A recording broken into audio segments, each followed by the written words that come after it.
Un tiempo para fortalecerte y crecer en el conocimiento de Dios a través de su palabra.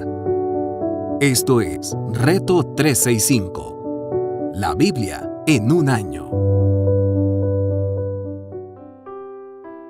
Reto 365, la Biblia en un año. Su servidora, Anaí Solís. Día 115, Antiguo Testamento, libro de Jueces, capítulo 7, capítulo 8. El campamento de Madián estaba situado en el valle más abajo del de Gedeón. Aquella noche el Señor le dijo a Gedeón: levántate y baja al campamento, porque voy a entregar en tus manos a los madianitas. Si temes atacar, baja primero al campamento con tu criado, Fura, y escucha lo que diga. Después de eso, cobrarás valor para atacar el campamento. Así que él y Fura, su criado, bajaron hasta los puestos de los centinelas en las afueras del campamento. Los madianitas, los amalecitas y todos los otros pueblos del oriente que se habían establecido en el valle eran numerosos como langostas. Sus camellos eran incontables como la arena a la orilla del mar. Gedeón llegó precisamente en el momento en que un hombre le contaba su sueño a un amigo. Tuvo un sueño, decía, en el que un pan de cebada llegaba rondando al campamento madianita y con tal fuerza golpeaba una carpa que ésta se volteaba y se venía abajo. Su amigo le respondió: esto no significa otra cosa que la espada del israelita Gedeón, hijo de Joás. Dios ha entregado en sus manos a los madianitas y a todo el campamento. Cuando Gedeón oyó el relato del sueño y su interpretación, se postró en adoración. Luego volvió al campamento de Israel y ordenó: levántate. El Señor ha entregado en manos de ustedes el campamento madianita. Gedeón dividió a los 300 hombres en 3 compañías y distribuyó entre todos ellos trompetas y cántaros vacíos con antorchas dentro de los cántaros. Mírenme, les dijo, sigan mi ejemplo. Cuando llegué a las afueras del campamento, hagan exactamente lo mismo que me ven hacer. Cuando yo y todos los que están conmigo toquemos nuestras trompetas, ustedes también toquen las suyas alrededor del campamento y digan: porque el Señor, y por Gedeón y los 100 hombres que iban con él, llegaron a las afueras del campamento durante el cambio de guardia, cuando estaban por comenzar el relevo de medianoche. Tocaron las trompetas y estrellaron contra el suelo los cántaros que llevaban en sus manos.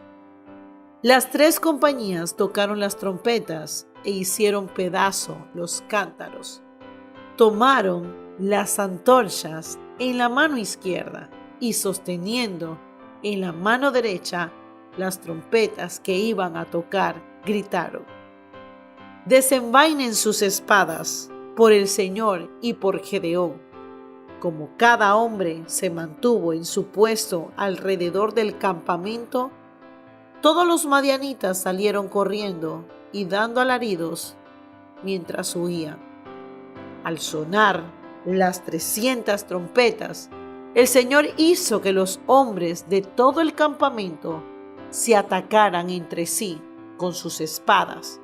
El ejército huyó hasta Bet-Sitá, en dirección a Zacera, hasta la frontera de Abel Mejolá, cerca de Tabar. Entonces se convocó a los israelitas de Neftalí y Aser y a toda la tribu de Manasés, y estos persiguieron a los madianitas.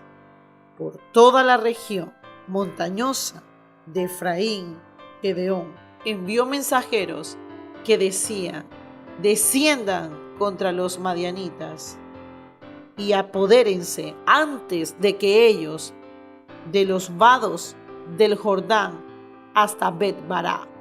Se convocó entonces a todos los hombres de Efraín, y estos se apoderaron de los vados del Jordán hasta Bet-bará. También capturaron a Oreb y Zeb, los dos jefes madianitas. A Oreb lo mataron en la roca de Oreb y a Zeb en el lagar de Zeb. Luego de perseguir a los madianitas, llevaron la cabeza de Oreb y de Zeb a Gedeón, que estaba al otro lado del Jordán. Capítulo 8. Seba y Salmuná. Los de la tribu de Efraín le dijeron a Gedeón: ¿por qué nos has tratado así? ¿Por qué nos llamaste cuando fuiste a luchar contra los madianitas? Y se lo reprocharon severamente. ¿Qué hice yo comparado con los que hicieron ustedes?, replicó él. ¿No valen más los rebuscos de las uvas de Efraín que toda la vendimia de Abiezer? Dios entregó en manos de ustedes a Oreb y a Zeb, los jefes madianitas. Comparado con lo que hicieron ustedes, lo que yo hice no fue nada. Al oír la respuesta de Gedeón, se calmó el resentimiento de ellos contra él.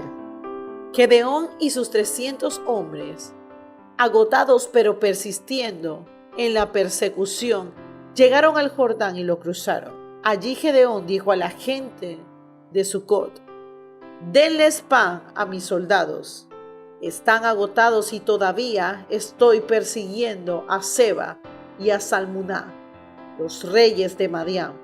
Pero los jefes de Sucot le respondieron: ¿acaso tienes ya en tu poder las manos de Seba y Salmuná?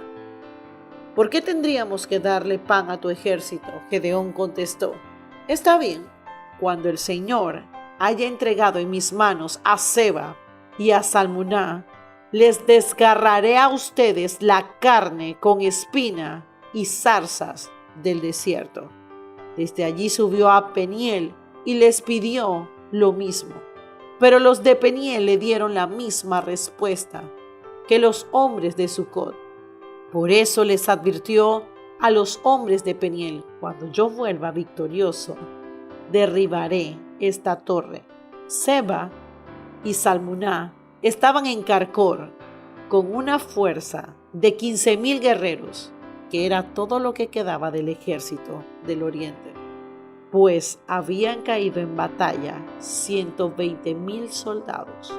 Gedeón subió por la ruta de los nómadas al este de Nobá y Yogbea y atacó al ejército cuando éste se creía seguro. Huyeron Seba y Salmuná, los dos reyes de Madián, pero él los persiguió y los capturó, aterrorizando a todo el ejército. Cuando Gedeón, hijo de Joás, volvió de la batalla, por el paso de Jerez, capturó a un joven de Sucot y lo interrogó. Entonces el joven le anotó los nombres de los 77 jefes y ancianos de Sucot. Luego Gedeón fue y les dijo a los hombres de Sucot: aquí están Seba y Salmuná, por causa de quienes se burlaron de mí al decir: ¿acaso tienes en tu poder las manos de Seba y Salmuná? ¿Por qué tendríamos que darle pan a tus hombres que están agotados? Se apoderó de los ancianos de la ciudad, tomó espinos y zarzas del desierto, y castigando con ellos a los hombres de Sucot, les enseñó quién era él. También derribó la torre de Peniel y mató a los hombres de la ciudad. Entonces le preguntó a Seba y a Salmuná. ¿Cómo eran los hombres que ustedes mataron en Tabor? Parecidos a ti, respondieron ellos. Cada uno de ellos tenía el aspecto de un príncipe. Eran mis hermanos, replicó Gedeón, los hijos de mi propia madre. Tan cierto como vive el Señor, si les hubiera perdonado la vida, yo no los mataría a ustedes. Volviéndose a Jeter, su hijo mayor, le dijo: Vamos, mátalos.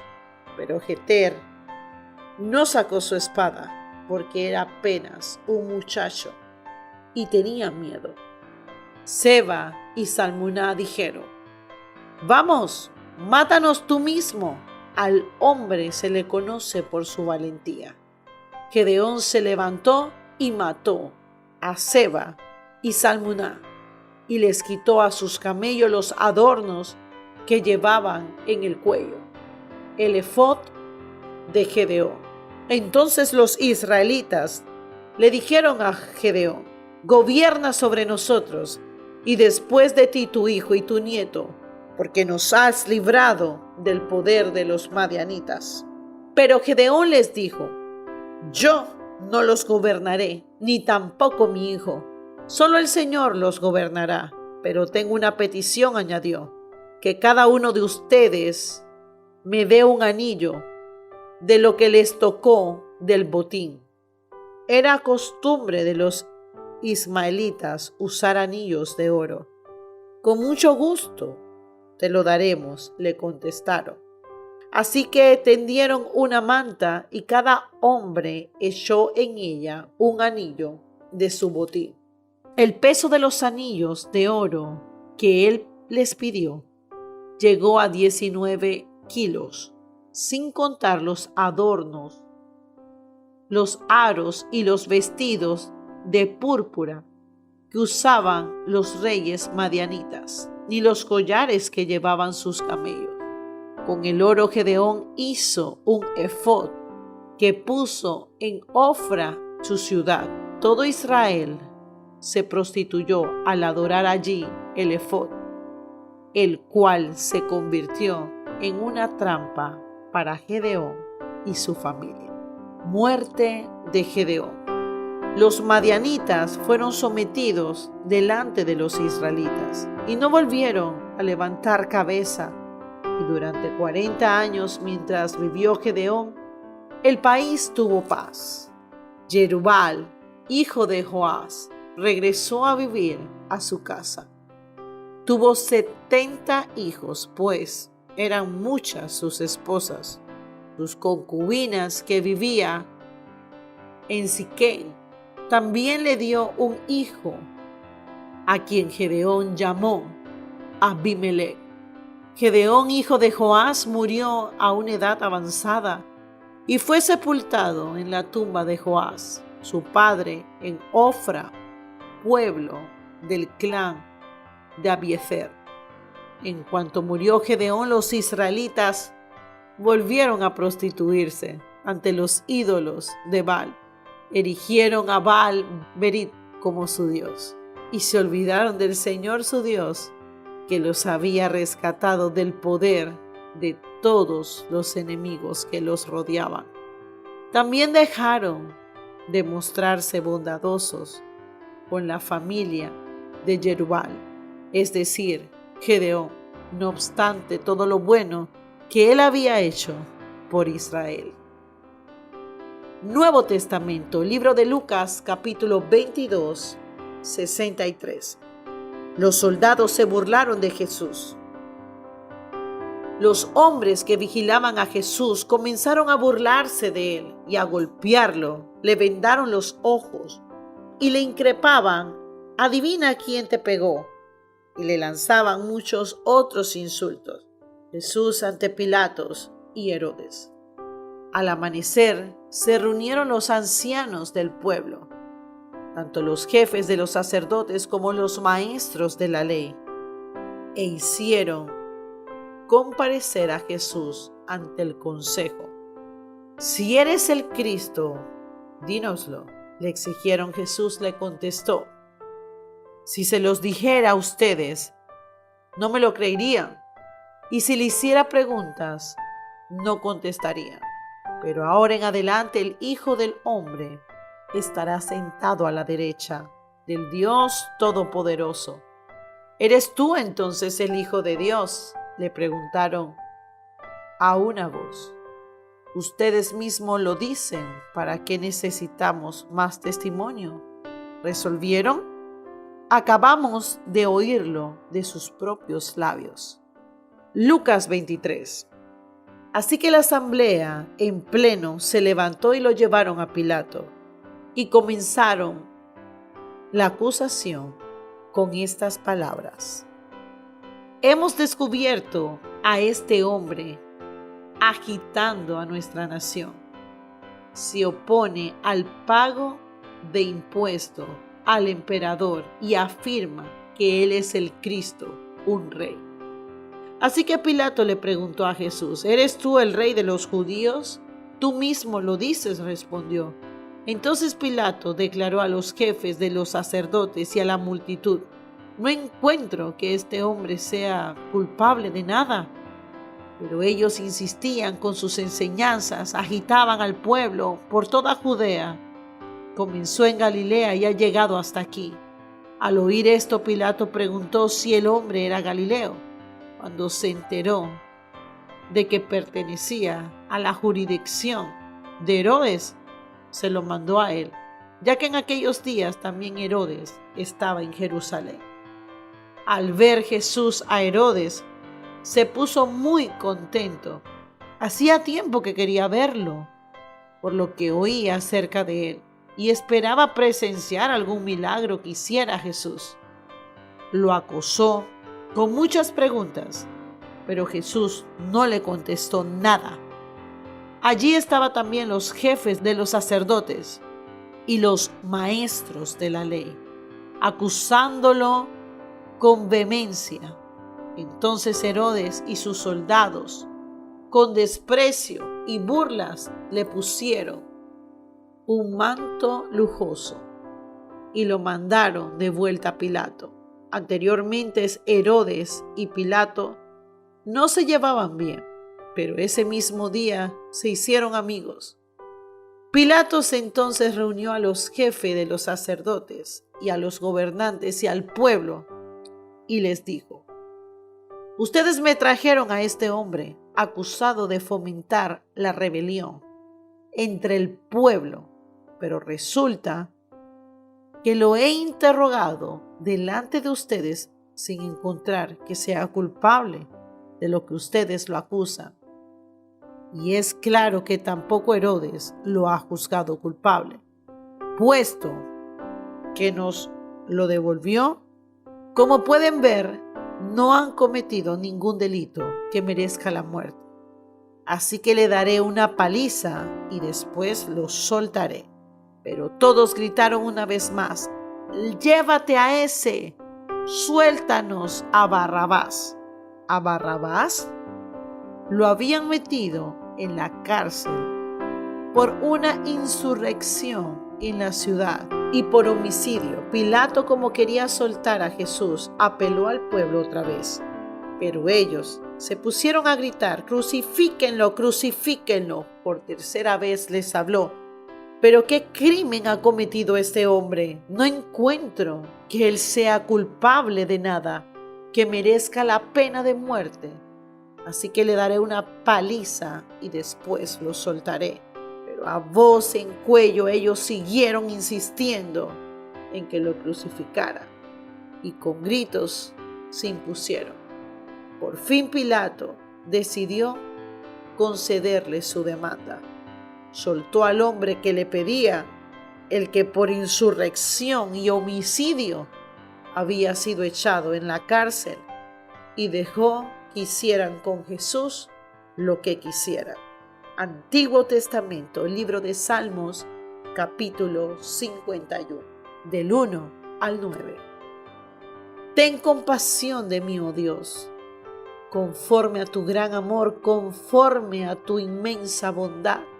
Borra mis transgresiones, lávame de toda mi maldad y límpiame de mi pecado. Yo reconozco mis transgresiones. Siempre tengo presente mi pecado. Contra ti he pecado, solo contra ti, y he hecho lo que es malo ante tus ojos. Por eso tu sentencia es justa y tu juicio irreprochable. Yo sé que soy malo de nacimiento, pecador me concibió mi madre. Yo sé que tú amas la verdad en lo íntimo y en lo secreto me has enseñado sabiduría. Purifícame con hisopo y quedaré limpio. Lávame y quedaré más blanco que la nieve. Anúnciame gozo y alegría. Infunde gozo en esos huesos que has quebrantado. Aparta tu rostro de mis pecados y borra toda mi maldad. Meditación del día de hoy. Podemos comprender todo lo que el Señor siguió haciendo al pueblo de Israel. Vemos cómo Dios en diferentes épocas levanta a distintos hombres y mujeres para seguir su propósito. Tú y yo estamos destinados a algo grande y precioso, y es que Dios quiere llevarte a otro nivel. Solamente tienes que confiar. ¿Y sabes por qué? Cuando meditas en este Salmo 51, podemos ver cómo David clamaba al Señor. Y justamente en ese salmo fue cuando él pecó y hizo el adulterio con Betsabé. Pero aún así, el Señor volvió a amarlo. Y tú pensarás que muchas veces que te has equivocado, Dios deja de amarte o que Dios está enojado contigo. De parte del Señor te digo, no hay enojo de Dios sobre ti. Solamente hay un amor inagotable que perdurará hasta su venida. En Él hay perdón de pecado. Bendiciones.